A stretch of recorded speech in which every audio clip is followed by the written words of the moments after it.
അധ്യായം 16. അവിശ്വസ്തനായ കാര്യസ്ഥൻ. യേശു ശിഷ്യരോട് പറഞ്ഞു, ഒരു ധനവാനൊരു കാര്യസ്ഥൻ ഉണ്ടായിരുന്നു. അവൻ സ്വത്ത് ദുർവ്യയം ചെയ്യുന്നുവെന്ന് യജമാനന് പരാതി ലഭിച്ചു. യജമാനൻ അവനെ വിളിച്ച് ചോദിച്ചു, നിന്നെപ്പറ്റി ഞാൻ കേൾക്കുന്നതെന്താണ്? നിന്റെ കാര്യസ്ഥതയുടെ കണക്ക് ബോധിപ്പിക്കുക. മേലിൽ നീ കാര്യസ്ഥനായിരിക്കാൻ പാടില്ല. ആ കാര്യസ്ഥൻ ആത്മഗതം ചെയ്തു, യജമാനൻ കാര്യസ്ഥത എന്നിൽ നിന്ന് എടുത്തു കളയുന്നതിനാൽ ഞാനിനി എന്തു ചെയ്യും? കിളയ്ക്കാൻ എനിക്ക് ശക്തിയില്ല, ഭിക്ഷയാചിക്കാൻ ലജ്ജ തോന്നുന്നു. എന്നാൽ യജമാനൻ കാര്യസ്ഥത എന്നിൽ നിന്ന് എടുത്തു കളയുമ്പോൾ ആളുകൾ തങ്ങളുടെ വീടുകളിൽ എന്നെ സ്വീകരിക്കേണ്ടതിന് എന്തു ചെയ്യണമെന്ന് എനിക്കറിയാം. യജമാനനിൽ നിന്ന് കടം വാങ്ങിയവർ ഓരോരുത്തരെ അവൻ വിളിച്ചു. ഒന്നാമനോട് അവൻ ചോദിച്ചു, നീ എൻ്റെ യജമാനന് എന്തു കൊടുക്കാനുണ്ട്? അവൻ പറഞ്ഞു, 100 ബത്ത് എണ്ണ. അവൻ പറഞ്ഞു, ഇതാ പ്രമാണം, എടുത്ത 50 ബത്ത് എന്ന് തിരുത്തി എഴുതുക. അനന്തരം അവൻ മറ്റൊരുവനോട് ചോദിച്ചു, നീ എന്ത് കടപ്പെട്ടിരിക്കുന്നു? അവൻ പറഞ്ഞു, 100 കോർ ഗോതമ്പ്. അവൻ പറഞ്ഞു, നിന്റെ പ്രമാണമെടുത്ത് 80 കോർ എന്ന് തിരുത്തി എഴുതുക. കൗശലപൂർവ്വം പ്രവർത്തിച്ചതിൽ നീതിരഹിതനായ കാര്യസ്ഥനെ യജമാനൻ പ്രശംസിച്ചു. എന്തെന്നാൽ ഈ യുഗത്തിൻ്റെ മക്കൾ തങ്ങളുടെ തലമുറയിൽ വെളിച്ചത്തിൻ്റെ മക്കളെക്കാൾ ബുദ്ധിശാലികളാണ്. ഞാൻ നിങ്ങളോട് പറയുന്നു, അധാർമിക സമ്പത്തുകൊണ്ട് നിങ്ങൾക്കായി സ്നേഹിതരെ സമ്പാദിച്ചു കൊള്ളുവിൻ. അത് നിങ്ങളെ കൈവെടിയുമ്പോൾ അവർ നിങ്ങളെ നിത്യകൂടാരങ്ങളിൽ സ്വീകരിക്കും. ചെറിയ കാര്യത്തിൽ വിശ്വസ്തൻ വലിയ കാര്യത്തിലും വിശ്വസ്തനായിരിക്കും. ചെറിയ കാര്യത്തിൽ അവിശ്വസ്തൻ വലിയ കാര്യത്തിലും അവിശ്വസ്തനായിരിക്കും. അധാർമിക സമ്പത്തിൻ്റെ കാര്യത്തിൽ വിശ്വസ്തരായിരിക്കുന്നില്ലെങ്കിൽ യഥാർത്ഥ ധനം ആര് നിങ്ങളെ ഏൽപ്പിക്കും? മറ്റൊരുവൻ്റെ കാര്യത്തിൽ നിങ്ങൾ വിശ്വസ്തരല്ലെങ്കിൽ നിങ്ങൾക്ക് സ്വന്തമായവ ആര് നിങ്ങൾക്ക് തരും? ഒരു ഭൃത്യന് 2 യജമാനന്മാരെ സേവിക്കാൻ സാധിക്കില്ല. ഒന്നുകിൽ അവൻ ഒരുവനെ ദ്വേഷിക്കുകയും മറ്റവനെ സ്നേഹിക്കുകയും ചെയ്യും, അല്ലെങ്കിൽ ഒരുവനോട് ഭക്തി കാണിക്കുകയും മറ്റവനെ നിന്ദിക്കുകയും ചെയ്യും. ദൈവത്തെയും ധനത്തെയും ഒന്നിച്ച് സേവിക്കാൻ നിങ്ങൾക്ക് കഴിയുകയില്ല. പണക്കുതിയരായ ഫരിസേയർ ഇതെല്ലാം കേട്ടപ്പോൾ അവനെ പുച്ഛിച്ചു. അവൻ അവരോട് പറഞ്ഞു, മനുഷ്യരുടെ മുൻപിൽ നിങ്ങൾ നിങ്ങളെ തന്നെ നീതീകരിക്കുന്നു, എന്നാൽ ദൈവം നിങ്ങളുടെ ഹൃദയങ്ങളെ അറിയുന്നു. മനുഷ്യർക്ക് ഉത്കൃഷ്ടമായത് ദൈവ ദൃഷ്ടിയിൽ നികൃഷ്ടമാണ്. നിയമവും പ്രവാചകന്മാരും യോഹന്നാൻ വരെ ആയിരുന്നു. അതിനുശേഷം ദൈവരാജ്യത്തിൻ്റെ സുവിശേഷം പ്രസംഗിക്കപ്പെടുന്നു. എല്ലാവരും ബലം പ്രയോഗിച്ച് അതിൽ പ്രവേശിക്കുന്നു. നിയമത്തിലെ ഒരു പുള്ളിയെങ്കിലും അസാധുവാകുന്നതിനേക്കാൾ എളുപ്പം ആകാശവും ഭൂമിയും അപ്രത്യക്ഷമാകുന്നതാണ്. ഭാര്യയെ ഉപേക്ഷിച്ച് മറ്റൊരുവളെ വിവാഹം ചെയ്യുന്നവൻ വ്യഭിചാരം ചെയ്യുന്നു. ഭർത്താവ് ഉപേക്ഷിച്ചവളെ വിവാഹം ചെയ്യുന്നവനും വ്യഭിചാരം ചെയ്യുന്നു. ധനവാനും ലാസറും. ഒരു ധനവാനുണ്ടായിരുന്നു. അവൻ ചെമന്ന പട്ടും മൃദുല വസ്ത്രങ്ങളും ധരിക്കുകയും എന്നും സുഭിക്ഷമായി ഭക്ഷിച്ച് ആനന്ദിക്കുകയും ചെയ്തിരുന്നു. അവൻ്റെ പടിവാതിൽക്കൽ ലാസർ എന്നൊരു ദരിദ്രൻ കിടന്നിരുന്നു. അവൻ്റെ ശരീരം വ്രണങ്ങൾ കൊണ്ട് നിറഞ്ഞിരുന്നു. ധനവാന്റെ മേശയിൽ നിന്ന് വീണിരുന്നവ കൊണ്ട് വിശപ്പടക്കാൻ അവൻ ആഗ്രഹിച്ചു. നായ്ക്കൾ വന്ന് അവൻ്റെ വ്രണങ്ങൾ നക്കിയിരുന്നു. ആ ദരിദ്രൻ മരിച്ചു. ദൈവദൂതന്മാർ അവനെ അബ്രാഹത്തിൻ്റെ മടിയിലേക്ക് സംവഹിച്ചു. ആ ധനികനും മരിച്ച് അടക്കപ്പെട്ടു. അവൻ നരകത്തിൽ പീഡിപ്പിക്കപ്പെടുമ്പോൾ കണ്ണുകളുയർത്തി നോക്കി. ദൂരെ അബ്രാഹത്തെയും അവൻ്റെ മടിയിൽ ലാസറിനെയും കണ്ടു. അവൻ വിളിച്ചു പറഞ്ഞു, പിതാവായ അബ്രാഹമേ, എന്നിൽ കനിയണമേ. തൻ്റെ വിരൽത്തുമ്പ് വെള്ളത്തിൽ മുക്കി എൻ്റെ നാവു തണുപ്പിക്കാനായി ലാസറിനെ അയക്കണമേ. ഞാൻ ഈ അഗ്നിജ്വാലയിൽ കിടന്ന് യാതന അനുഭവിക്കുന്നു. അബ്രാഹം പറഞ്ഞു, മകനെ, നീ ഓർമ്മിക്കുക, നിനക്ക് ജീവിതകാലത്ത് എല്ലാ സുഖസൗകര്യങ്ങളും ലഭിച്ചിരുന്നു, ലാസറിനോ കഷ്ടതകളും. ഇപ്പോൾ അവൻ ഇവിടെ ആനന്ദിക്കുകയും നീ വേദന അനുഭവിക്കുകയും ചെയ്യുന്നു. കൂടാതെ ഞങ്ങൾക്കും നിങ്ങൾക്കും മധ്യേ ഒരു വലിയ ഗർത്തവും സ്ഥാപിക്കപ്പെട്ടിരിക്കുന്നു. ഇവിടെ നിന്ന് നിങ്ങളുടെ അടുത്തേക്കോ അവിടെ നിന്ന് ഞങ്ങളുടെ അടുത്തേക്കോ വരാൻ ആഗ്രഹിക്കുന്നവർക്ക് അത് സാധിക്കുകയില്ല. അപ്പോൾ അവൻ പറഞ്ഞു, പിതാവേ, അങ്ങനെയെങ്കിൽ ലാസറിനെ എൻ്റെ പിതൃഭവനത്തിലേക്ക് അയക്കണമേ എന്ന് ഞാൻ അപേക്ഷിക്കുന്നു. എനിക്ക് 5 സഹോദരന്മാരുണ്ട്. അവരും പീഡകളുടെ ഈ സ്ഥലത്ത് വരാതിരിക്കേണ്ടതിന് അവൻ അവർക്ക് സാക്ഷ്യം നൽകട്ടെ. അബ്രാഹം പറഞ്ഞു, അവർക്ക് മോശയും പ്രവാചകന്മാരും ഉണ്ടല്ലോ, അവരുടെ വാക്ക് കേൾക്കട്ടെ. ധനവാൻ പറഞ്ഞു, പിതാവായ അബ്രാഹാമേ, അങ്ങനെയല്ല. മരിച്ചവരിൽ ഒരുവൻ ചെന്ന് പറഞ്ഞാൽ അവർ അനുതപിക്കും. അബ്രാഹാം അവനോട് പറഞ്ഞു, മോശയും പ്രവാചകന്മാരും പറയുന്നത് അവർ കേൾക്കുന്നില്ലെങ്കിൽ മരിച്ചവരിൽ നിന്ന് ഒരുവൻ ഉയർത്താനും അവർക്ക് ബോധ്യമാവുകയില്ല. അധ്യായം 17. ശിഷ്യർക്ക് ഉപദേശങ്ങൾ. അവൻ ശിഷ്യരോട് പറഞ്ഞു, ദുഷ്പ്രേരണകൾ ഉണ്ടാകാതിരിക്കുക അസാധ്യം, എന്നാൽ ആരുമൂലം അവ ഉണ്ടാകുന്നുവോ അവന് ദുരിതം. ഈ ചെറിയവരിൽ ഒരുവന് ദുഷ്പ്രേരണ നൽകുന്നതിനേക്കാൾ നല്ലത് കഴുത്തിൽ തിരികല്ല് കെട്ടി കടലിൽ എറിയപ്പെടുന്നതാണ്. നിങ്ങൾ ശ്രദ്ധയുള്ളവരായിരിക്കുവിൻ. നിന്റെ സഹോദരൻ തെറ്റ് ചെയ്താൽ അവനെ ശാസിക്കുക, പശ്ചാത്തപിച്ചാൽ അവനോട് ക്ഷമിക്കുക. ദിവസത്തിൽ 7 പ്രാവശ്യം അവൻ നിനക്കെതിരായി പാപം ചെയ്യുകയും 7 പ്രാവശ്യവും തിരിച്ചു വന്ന് ഞാൻ പശ്ചാത്തപിക്കുന്നു എന്ന് പറയുകയും ചെയ്താൽ നീ അവനോട് ക്ഷമിക്കണം. അപ്പോൾ അപ്പോസ്തലന്മാർ കർത്താവിനോട് പറഞ്ഞു, ഞങ്ങളുടെ വിശ്വാസം വർദ്ധിപ്പിക്കണമേ. കർത്താവ് പറഞ്ഞു, നിങ്ങൾക്ക് ഒരു കടുകുമണിയോളം വിശ്വാസമുണ്ടെങ്കിൽ ഈ സിക്കമിൻ വൃക്ഷത്തോട് ചുവടോടെ ഇളകി കടലിൽ ചെന്ന് വേരുറയ്ക്കുക എന്ന് പറഞ്ഞാൽ അത് നിങ്ങളെ അനുസരിക്കും. നിങ്ങളുടെ ഒരു ഭൃത്യൻ ഉഴുകയോ ആടുമേയ്ക്കുകയോ ചെയ്തിട്ട് വയലിൽ നിന്ന് തിരിച്ചു വരുമ്പോൾ അവനോട്, നീ ഉടനെ വന്ന് ഭക്ഷണത്തിനിരിക്കുക എന്ന് നിങ്ങളിൽ ആരെങ്കിലും പറയുമോ? എനിക്ക് ഭക്ഷണം തയ്യാറാക്കുക, ഞാൻ ഭക്ഷിക്കുകയും പാനം ചെയ്യുകയും ചെയ്യുന്നതുവരെ അരമുറുക്കി എന്നെ പരിചരിക്കുക, അതിനുശേഷം നിനക്ക് തിന്നുകയും കുടിക്കുകയും ചെയ്യാം എന്നല്ലേ നിങ്ങൾ പറയുക? കൽപ്പിക്കപ്പെട്ടത് ചെയ്തതുകൊണ്ട് ദാസനോട് നിങ്ങൾ നന്ദി പറയുമോ? ഇതുപോലെ തന്നെ നിങ്ങളും കൽപ്പിക്കപ്പെട്ടവയെല്ലാം ചെയ്തതിനു ശേഷം, ഞങ്ങൾ പ്രയോജനമില്ലാത്ത ദാസന്മാരാണ്, കടമ നിർവഹിച്ചതേയുള്ളൂ എന്ന് പറയുവിൻ. 10 കുഷ്ഠരോഗികൾ.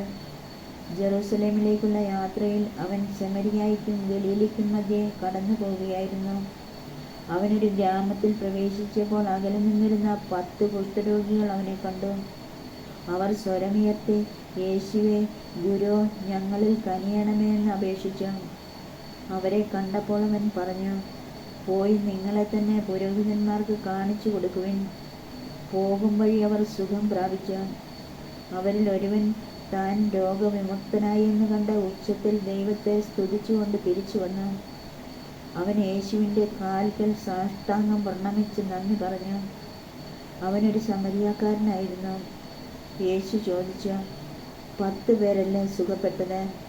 ബാക്കി 9 പേരെവിടെ? ഈ വിജാതീയനല്ലാതെ മറ്റാർക്കും തിരിച്ചു വന്ന് ദൈവത്തെ മഹത്വപ്പെടുത്തണമെന്ന് തോന്നിയില്ലേ? അനന്തരം യേശു അവനോട് പറഞ്ഞു, എഴുന്നേറ്റ് പൊയ്ക്കൊള്ളുക, നിന്റെ വിശ്വാസം നിന്നെ രക്ഷിച്ചിരിക്കുന്നു. മനുഷ്യപുത്രൻ്റെ ആഗമനം. ദൈവരാജ്യം എപ്പോഴാണ് വരുന്നത് എന്ന് ഫരിസയർ ചോദിച്ചതിന് അവൻ മറുപടി പറഞ്ഞു, പ്രത്യക്ഷമായ അടയാളങ്ങളോടുകൂടെയല്ല ദൈവരാജ്യം വരുന്നത്.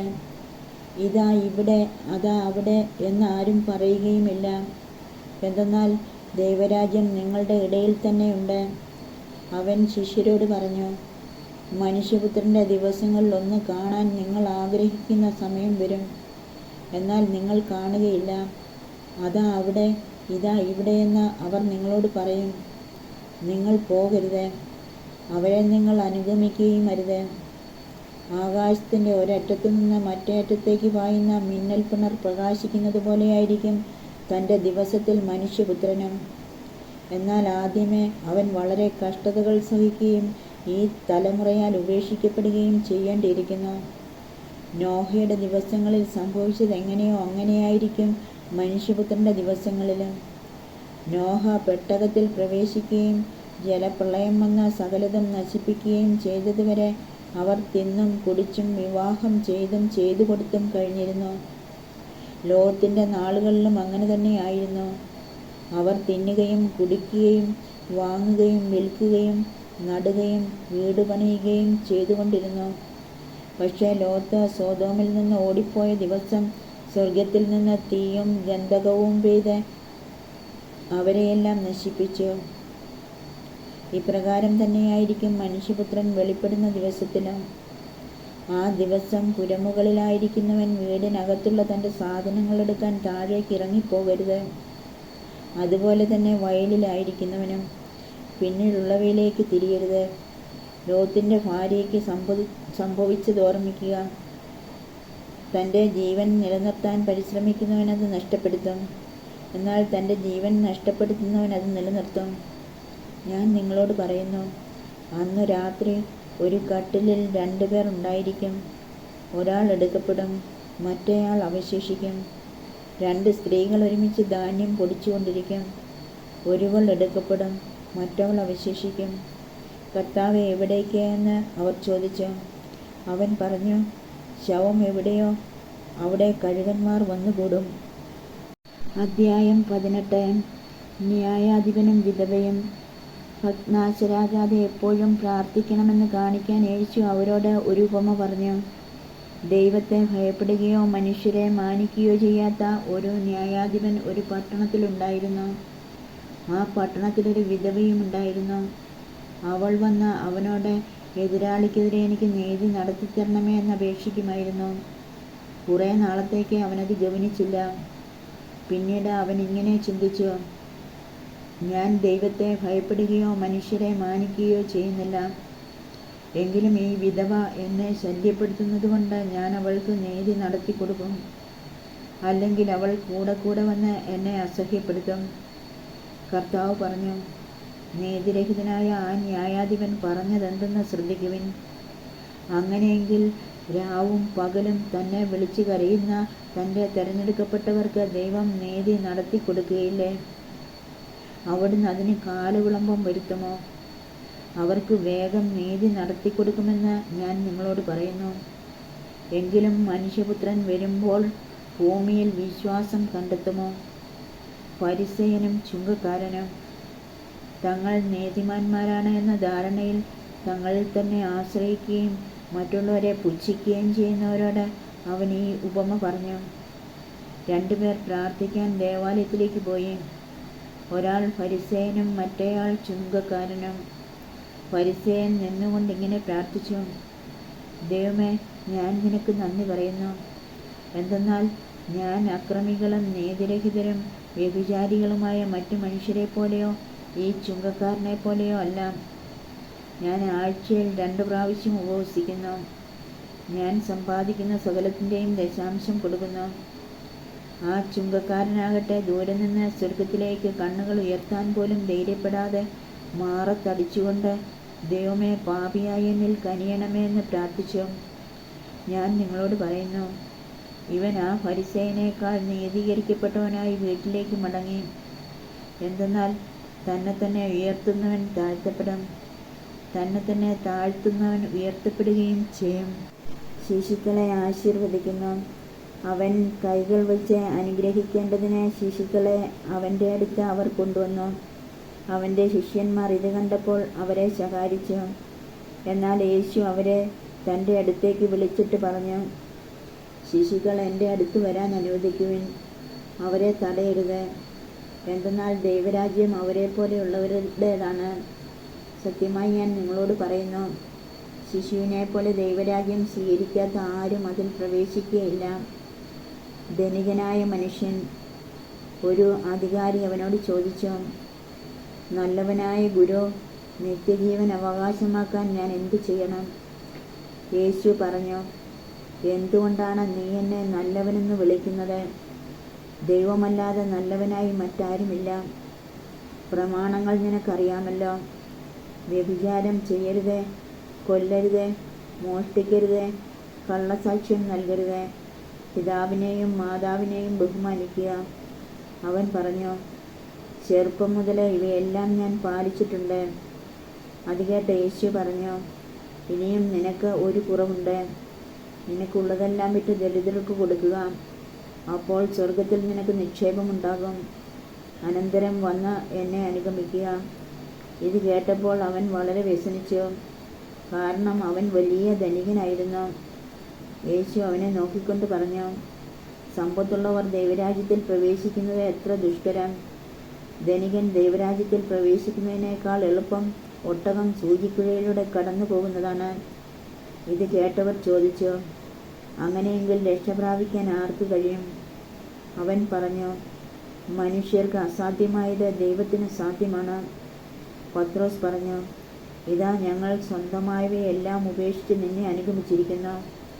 യേശു പ്രതിവചിച്ചു, സത്യമായി ഞാൻ നിങ്ങളോട് പറയുന്നു, ദൈവരാജ്യത്തിനു വേണ്ടി വീടിനെയോ ഭാര്യയെയോ സഹോദരന്മാരെയോ മാതാപിതാക്കളെയോ സന്താനങ്ങളെയോ ഉപേക്ഷിച്ചവരിലാർക്കും ഇക്കാലത്ത് തന്നെ അവ അനേകമടങ്ങ് ലഭിക്കാതിരിക്കുകയില്ല.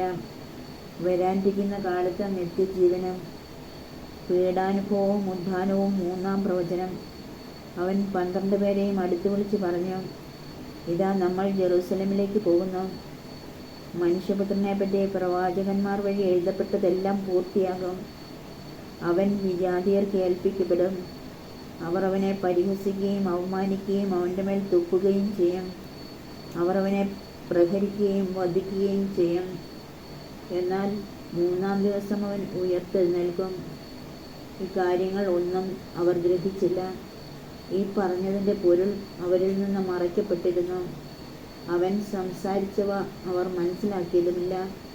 അന്ധന് കാഴ്ച നൽകുന്നു. അവൻ യെരിക്കോയെ സമീപിച്ചപ്പോൾ ഒരു കുരുടൻ വഴിയരികിലിരുന്ന് ഭിക്ഷ യാചിക്കുന്നുണ്ടായിരുന്നു. ജനക്കൂട്ടം കടന്നു പോകുന്ന ശബ്ദം കേട്ട് എന്താണ് സംഭവിക്കുന്നതെന്ന് അവൻ അന്വേഷിച്ചു. നസ്രായനായ യേശു കടന്നു പോകുന്നുവെന്ന് അവർ പറഞ്ഞു. അപ്പോൾ അവൻ വിളിച്ചു പറഞ്ഞു, ദാവീദിൻ്റെ പുത്രനായ യേശുവേ, എന്നിൽ കനിയണമേ. മുൻപേ പോയിക്കൊണ്ടിരുന്നവർ നിശബ്ദനായിരിക്കാൻ പറഞ്ഞ് അവനെ ശകാരിച്ചു.